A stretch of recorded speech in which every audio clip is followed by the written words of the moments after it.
An attack in the Malian capital, Bamako, targeting a military police training camp and airport left more than 70 people dead and 200 wounded, security sources said Thursday, one of the highest tolls suffered in recent years.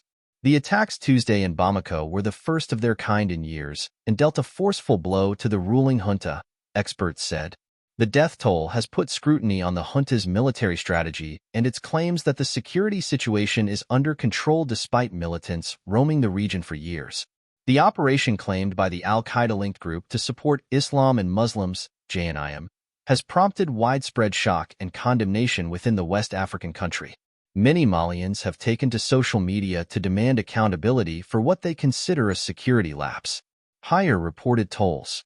A security source, speaking on condition of anonymity, told AFP that 77 people had been killed and 255 wounded in Tuesday's attacks. An authenticated confidential official document put the toll at around 100 and identified 81 victims. The General Staff acknowledged late Tuesday that some human lives were lost, notably personnel at the military police center.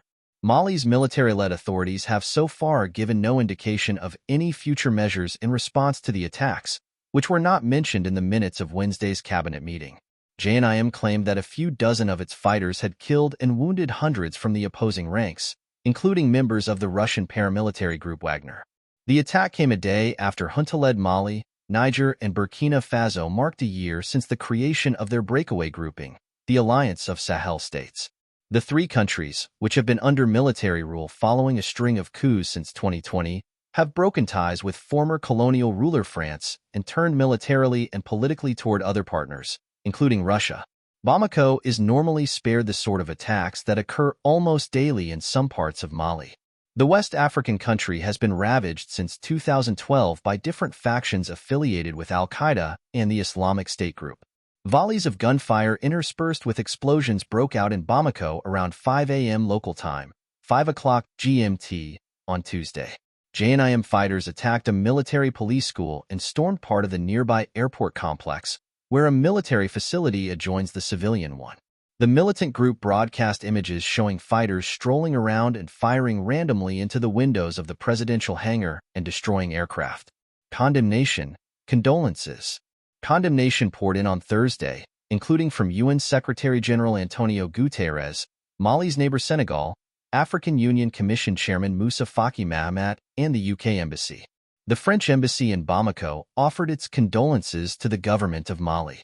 Jean-Hervé Jezequel, Sahel Project Director at the International Crisis Group, told AFP that one hypothesis could be that the jihadists are trying to send a message to the Malian authorities that they can hit them anywhere and therefore that the big cities must also be protected.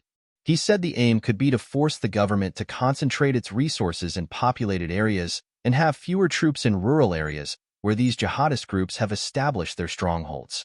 Against a backdrop of severe restrictions on freedom of expression under the governing junta, virtually no public figures in Mali have spoken out against the alleged security lapse. The Daily Nouveau Horizon, a rare dissenting voice, wrote on its front page that it was time to apportion blame at all levels.